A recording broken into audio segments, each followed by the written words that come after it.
A coluna 4.0 no campo tem a honra de receber hoje o economista José Roberto Mendonça de Barros, que foi secretário de Política Econômica do Ministério da Fazenda e há muitos anos lidera uma das mais tradicionais e importantes consultorias do Brasil, que é a MB Associados. Zé Roberto, muitíssimo obrigado por sua presença aqui conosco. Eu queria conversar contigo sobre a China. O agronegócio brasileiro seria o mesmo se não fosse esse apetite dos chineses na compra dele? Muito obrigado. O agronegócio seria importante, mas não seria tão grande quanto ele chegou. Você tem toda a razão. Porque os chineses importam comida há muito tempo, sabem que vão continuar tendo que importar, porque os seus recursos naturais são limitados, e tem um mercado enorme e que não para de crescer, né? Então, nós não teríamos chegado onde chegamos sem a demanda firme, cada vez mais variada dos chineses. E eu acho que essa demanda vai ainda ser maior do que tem sido até agora. Pois é, essa era uma pergunta também. Assim, o senhor, olhando para o futuro, você também vê a continuidade de boas relações entre o Brasil e a China, do ponto de vista de volume do agronegócio? De 10, 15 anos, permanece crescendo? Sem dúvida. Você veja, né, as importações chinesas grandes começaram pela soja, como se sabe, para a produção de farelo, para a criação de proteína, produção de proteína local.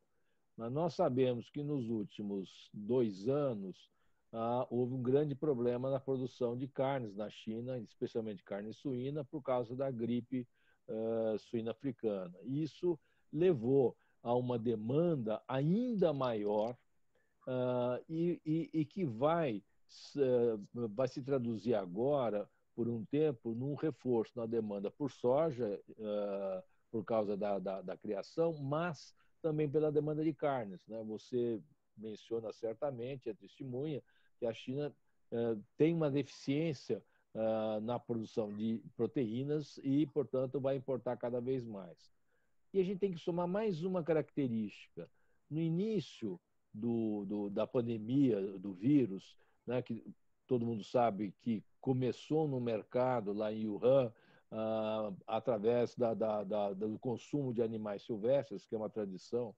O que isso acaba significando?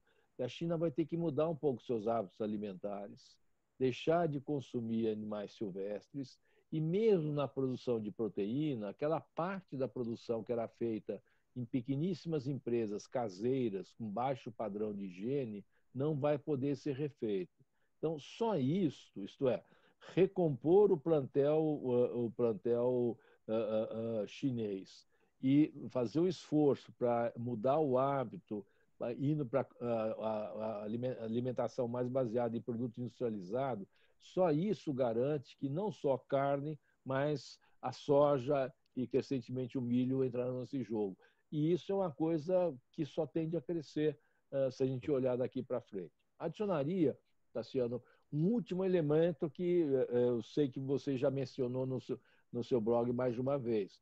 O conflito China e Estados Unidos veio para ficar, que é a disputa clássica entre a grande potência e a potência emergente.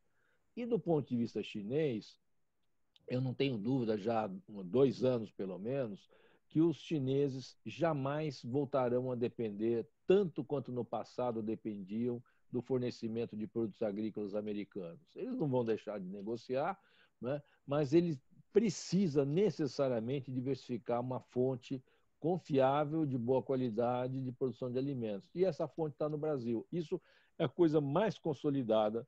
Agora, esta é a razão pela qual o Brasil tem que tomar cuidado de manter boas relações com os chineses. Não são exclusivas, nem deverão ser, mas essa relação comercial que a nossa ministra Tereza Cristina tem trabalhado tanto tem que ser mantida. Perfeito. Ontem, a doutora Renata Thiebo, que é executiva lá do Alibaba, falou aqui e chamou a atenção da falta de marca brasileira na gôndola, por mais que a gente tenha produto. E, recentemente, eu vi que o frigorífico Estrela, do interior de São Paulo, começou a exportar carne certificado pela certificação brasileira de carne Angus. O senhor acha isso relevante, assim, buscar diversificar o que a gente exporta e agregar valor em marca pode ser um caminho para a nossa agroindústria? Sem a menor sombra de dúvida. Esse é um dos caminhos e é um dos desafios. Porque, como você mesmo colocou, isso agrega mais valor, né? Tem sim que, até porque cada vez mais os consumidores no mundo querem saber a origem do que estão comprando. A rastreabilidade, são atributos que vão ser importantes. E todas as análises que eu conheço, pesquisas, dizem que depois dessa experiência muito forte das pessoas a propósito do vírus, de ficar em casa, do lockdown, de ter que ficar em casa por muito tempo, os hábitos de consumo vão se alterar de alguma maneira. E supõe-se, eu acho que está correto, que a ideia de coisas mais naturais, de coisas mais simples, de maior proximidade com a produção, só vai subir. Então, se isso já tinha um valor, agora, então, né, especialmente o Brasil tem, por exemplo, na carne, uma chance única, né, o chamado boi verde, né, a carne essencialmente criada a pasto, né, e isso é uma coisa que tem que ser desenvolvida. Aí é um desafio enorme para a nossa agroindústria, porém é um desafio que merece ir atrás. Muito obrigado por sua gentileza. Foi um prazer.